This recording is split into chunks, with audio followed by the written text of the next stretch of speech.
পাতিলে এরকম কাঁচানো ভাত, সাথে একটা লোকমা। এই প্লেটেই মাত্র আমি একটুখানি ভাত খাইছি, তো হঠাৎ করে আমার কাছে মনে হলো আমি ডায়েট করব।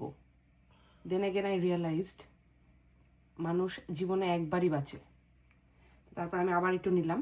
এটা হচ্ছে লেফট ওভার পাতিলের মধ্যে যে ঝোলটুকু ছিল ওইটা দিয়ে মাখায় নেওয়া ভাত আর হাঁসের মাংস। তো এটার মধ্যে আমি লেবু নিছি আর একটু পানি দিয়ে দিব। পানি একটু বেশি হয়ে যেতে পারে, বাট ডোন্ট জাজ মি প্লিজ। এখন আমি ভাতগুলো মাখাবো।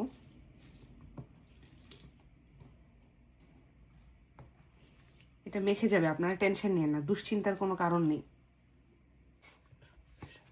লবণ অলরেডি দিয়ে দিছি, ভিডিওটা হয়নি। তো নানু আমাদেরকে, মানে আমার বুবু, সেরকম বড় বড় থালাতে, এই থালাগুলাকে স্টিলের থালা বলে, তো কাঁসার থালাতে আমার মনে আছে, এখন তো আমার কাছে কাঁসার থালা নাই, ওই থালাতে করে আমাদেরকে এরকম অনেক ভাত মাখায় এরকম করে পান্তা উপরে হালকা করে লেবু চিপড়াই দিত। লেবু চিপড়ায় দেওয়ার পরে তারপর আমাদের সবাইকে 1 লোকমা 2 লোকমা করে খাওয়াই দিত।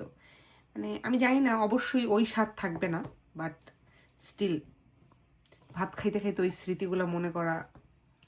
এবং এইভাবে মাখানোর পরে বিশ্বাস করেন, আমাদের দেশে যেটাকে বলে, মানে বরিশালে যেটাকে বলে রাওয়া, মানে বড় মুরগি আর কি, মোরগ আর কি, মোরগ, তো ওগুলার সাথে এরকম করে লাস্টে পাতিলে এরকম কাঁচানো ভাত, সাথে একটা লোকমা।